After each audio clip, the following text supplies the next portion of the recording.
שום סיבה.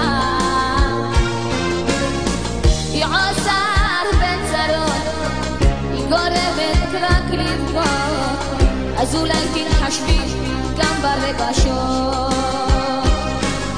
זה לא חלום, זה פשוט אהבה, את נמצאת אצלי תמיד במחשבה.